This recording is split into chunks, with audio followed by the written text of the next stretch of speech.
Assalamualaikum warahmatullahi wabarakatuh dan salam sejahtera. Hari ini kita akan teruskan lagi dengan standard kandungan 1.2 pembuangan bahan sisa. Standard pembelajaran pada hari ini ialah 1.2.1 menjelaskan dengan contoh bahan yang boleh dibuang ke dalam sinki. 1.2.2 mencirikan bahan yang tidak boleh dibuang ke dalam sinki. 1.2.3 mengurus bahan sisa biologi dan akhir sekali 1.2.4 berkomunikasi mengenai langkah mengurus kemalangan dalam makmal. Fokus utama kita pecahkan kepada 3 bahagian. Yang pertama, kita akan lihat daripada segi maksud, sisa kimia makmal. Yang kedua, bahan sisa biologi, langkah pengurusan bahan sisa biologi. Yang ketiga, langkah mengurus kemalangan dalam makmal. Fokus utama, tumpahan bahan kimia dan juga merkuri. Sisa kimia makmal dikategorikan sebagai bahan kimia yang pertama, diperolehi sebagai hasil tindak balas eksperimen. Yang kedua, tidak habis digunakan semasa eksperimen. Dan yang terakhir sekali, telah rosak, tercemar dan tamat tempoh tarikh luput. Yang manakah sisa kimia makmal? Bincangkan bersama rakan-rakan anda. Pembuangan bahan sisa makmal perlu mengikut langkah yang betul, elakkan impak yang negatif kepada alam sekitar.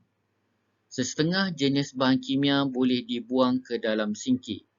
Bahan sisa yang berisiko tinggi hendaklah diasingkan dalam bekas berlabel dan dihantar ke tempat pelupusan berlesen. Perlu mematuhi peraturan-peraturan kualiti alam sekeliling. Fokus utama, buangan terjadual pada tahun 2005. Jangan dicampurkan bahan kimia yang boleh bertindak balas dalam satu bekas yang sama. Ini adalah contoh akta yang telah disebutkan tadi. Ciri-ciri bahan sisa yang boleh dibuang ke dalam sinki. Yang pertama, tidak berbahaya. Yang kedua, dalam bentuk cecair. Yang ketiga, berpekatan rendah. Yang keempat, mempunyai pH antara 5 hingga 9. Bahan sisa yang tidak boleh dibuang ke dalam sinki. Yang pertama, sisa pepejal. Sisa pepejal boleh menyebabkan salur paip tersumbat. Bangkai haiwan juga boleh membawa penyakit. Contoh-contoh sisa pepejal ialah serbuk kayu, kaca dan bangkai haiwan. Asid dan alkali pekat. Nilai pH asid kurang daripada 5, nilai pH alkali lebih daripada 9. Kebanyakan boleh dicairkan atau dinetralkan sebelum dibuang ke sinki.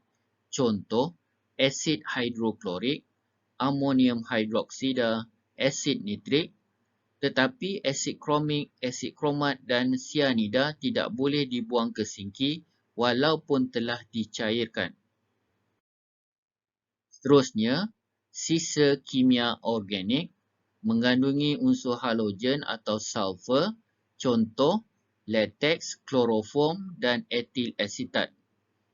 Seterusnya, sisa organik, sisa mikrob yang tidak dirawat dengan autoklav.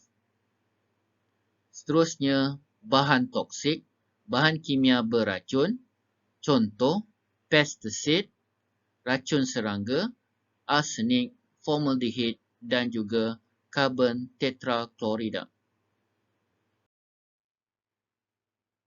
Logam berat. Logam berat ialah beracun dan toksik, tidak terbiodegradasi atau mereput, contoh merkuri atau raksa, plumbum, dan juga kadmium. Gris dan minyak. Gris akan membeku dalam saluran paip menyebabkan sistem paip tersumbat. Contoh, cat minyak dan minyak pelincir. Bahan sisa yang tidak boleh dibuang ke dalam sinki. Bahan yang terakhir ialah bahan radioaktif, bahan yang mempunyai nukleus yang tidak stabil dan mereput dengan memancarkan sinaran radioaktif. Contoh, uranium dan thorium. Bahan sisa biologi. Sisa biologi ialah bahan bio bahaya atau lebih dikenali sebagai biohazard atau peralatan yang tercemar dengan bahan bio bahaya. Tidak diuruskan dengan baik akan menghasilkan ancaman kesihatan kepada manusia, haiwan dan juga alam sekitar. Sisa biologi tidak boleh dibuang ke dalam tong sampah secara terus. Contoh-contoh sisa biologi. Yang pertama, mikrob, toksin mikrob, darah dan cecair badan manusia, sisa badan manusia dan bangkai haiwan, peralatan pakai buang daripada bahan-bahan bio bahaya. Langkah pengurusan sisa biologi merujuk kepada polisi dan guideline pada tahun 2015. Ini adalah antara simbol-simbol amaran antarabangsa bagi bahan bio bahaya.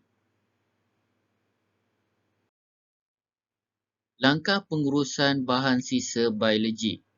Pertama, pengasingan. Pengasingan yang pertama kita akan fokuskan kepada cecair, contoh medium kultur, darah dan serum. Yang kedua, benda tajam, serpihan kaca, pisau dan yang ketiga, benda tak tajam, tisu, agar, piring petri, sarung tangan. Dan yang akhir sekali ialah bangkai haiwan, contoh organ, tisu dan bangkai. Kaedah pelupusan. Yang pertama, sisa cecair. Kaedah pertama ialah sisa dinyah kontaminasi menggunakan autoklaf pada suhu 121 darjah Celsius dan tekanan 15 PSI selama 20 minit. Sisa biologi cecair terautoklaf yang tidak tercampur dengan bahan kimia berbahaya boleh dibuang melalui sistem kumbahan. Yang ketiga, sisa biologi cecair yang bercampur dengan bahan kimia berbahaya disimpan sementara selepas diautoklaf sebelum dihantar ke pusat pelupusan. Kaedah yang kedua, benda tajam. Sisa tidak diautoklaf dimasukkan ke dalam bekas bio bahaya bertutup dan berlabel sharps. Bekas ditutup apabila 3/4 penuh. Ketiga, sisa dihantar untuk kitar semula atau pelupusan. Yang ketiga, benda tidak tajam. Sisa dinyah kontaminasi menggunakan alkohol, klorin atau autoklaf. Sisa dimasukkan ke dalam beg plastik bio bahaya dan dilabelkan. Beg plastik diikat kemas apabila 3/4 penuh. Pastikan beg tersebut tidak koyak atau bocor dan akhir sekali beg plastik disimpan sementara dalam tong sebelum dihantar ke pusat pelupusan. Kaedah yang keempat ialah bangkai haiwan. Kaedah yang pertama, sisa tidak perlu dinyah kontaminasi di punca.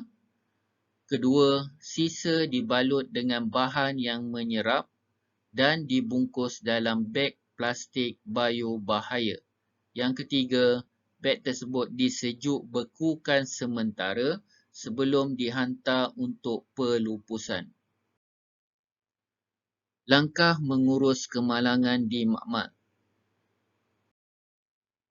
Dua badan utama yang mengurus kemalangan di makmal.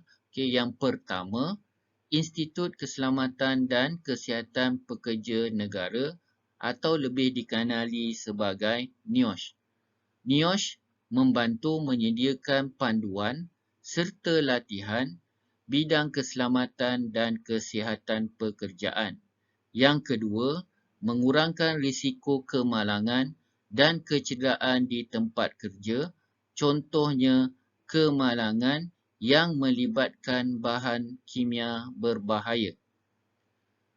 Seterusnya, Persatuan Biokeselamatan dan Biosecurity Malaysia MBBBA.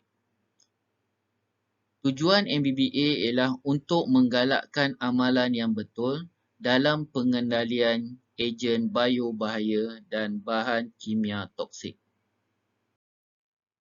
Ini adalah bentuk logo NIOSH dan juga MBBA di Malaysia. Tumpahan bahan kimia. Perkara utama, laporkan dan tunggu agensi yang berkenaan bagi menguruskan bahan tertentu. Yang pertama, tumpahan terlalu banyak.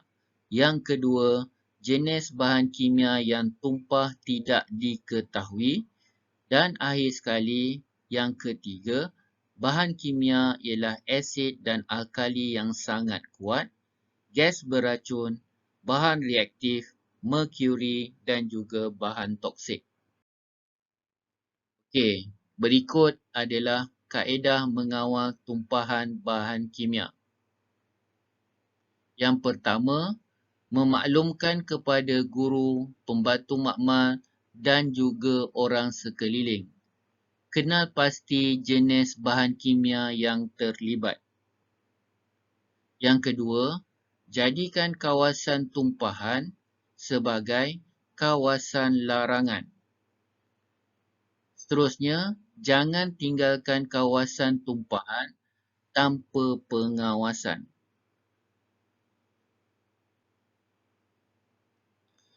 Seterusnya, pindahkan semua orang ke tempat yang selamat.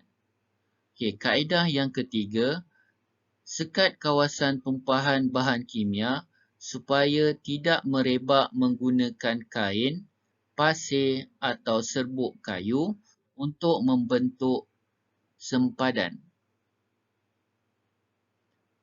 Yang keempat, pakai alat perlindungan diri yang sesuai. Taburkan serbuk penyerap, contoh pasir, serbuk kayu atau kertas penyerap ke atas tumpahan. Kaut tumpahan bahan-bahan kimia menggunakan penyodok plastik. Kaedah yang terakhir atau yang kelima, buang sisa ke dalam tong serta bahan kimia. Periksa semula kawasan tumpahan jika masih ada yang tertinggal. Yang ketiga, nyah kontaminasi kawasan tumpahan dan peralatan yang digunakan. Mop kawasan tumpahan dengan sabun dan juga air. Tumpahan merkuri. Merkuri atau raksa merupakan unsur logam berat berwarna perak. Bentuknya adalah cecair pada suhu bilik normal sekitar 27 darjah Celsius sehingga 30 darjah Celsius di Malaysia. Sifat, mengakis dan beracun. Simptom boleh dibahagikan kepada dua, simptom jangka pendek dan satu lagi simptom jangka panjang. Bagi simptom jangka pendek, ia akan menyebabkan kerengasan mata, loya dan muntah, sakit kepala, batuk dan sakit tekak. Simptom jangka panjang pula akan menyebabkan kerosakan saraf, mudah letih, mudah lupa, merencat pertumbuhan fetus. Langkah pengurusan tumpahan merkuri boleh dibahagikan kepada 4 bahagian. Yang pertama, maklumkan kepada guru, pembantu makmal dan orang sekeliling. Buka tingkap dan pintu, pindahkan semua orang ke tempat yang selamat. Bahagian yang kedua, jadikan kawasan tumpahan sebagai kawasan larangan. Yang kedua, pakaikan alat perlindungan diri yang sesuai. Yang ketiga, kutip globul merkuri dengan menggunakan penitis sebanyak mungkin. Taburkan serbuk sulfur pada merkuri yang masih tertinggal. Pastikan semua tumpahan merkuri telah dibersihkan. Gunakan lampu suluh untuk mencari globul merkuri yang halus. Dan yang akhir sekali, pada bahagian yang keempat, buang sisa ke dalam tong sisa bahan kimia. Yang kedua, pakai dan peralatan yang tercemar juga perlu dibuang. Teruskan pengudaraan di kawasan tumpahan selama 24 jam. Penilaian. Soalan, Johan menjalankan eksperimen takat lebur naftalina. Selepas selesai, naftalina menjadi pepejal dan termometer terlekat di dalamnya. Apabila dicabut, termometer tersebut pecah dan cecair merkuri terjatuh ke atas meja. Johan membuang semua radas dan bahan eksperimen ke dalam tong sampah. Apakah kesalahan Johan? Tugasan ini boleh dibuat secara perbincangan bersama rakan-rakan sekelas.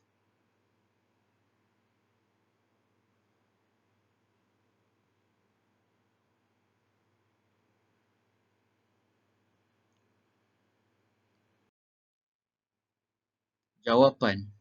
Kesalahan Johan adalah A.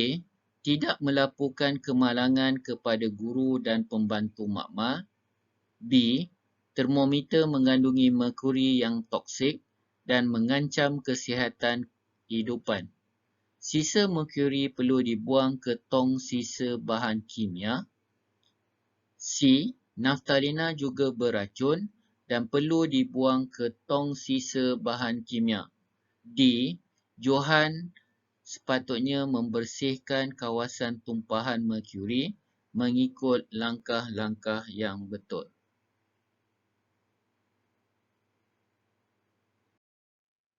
Rujukan bagi PDPC ini ialah buku teks Sains Tingkatan 5, Oxford Fajar, teks rujukan Sains Tingkatan 4, Amazing Science. Sekian, terima kasih. Sampai jumpa lagi.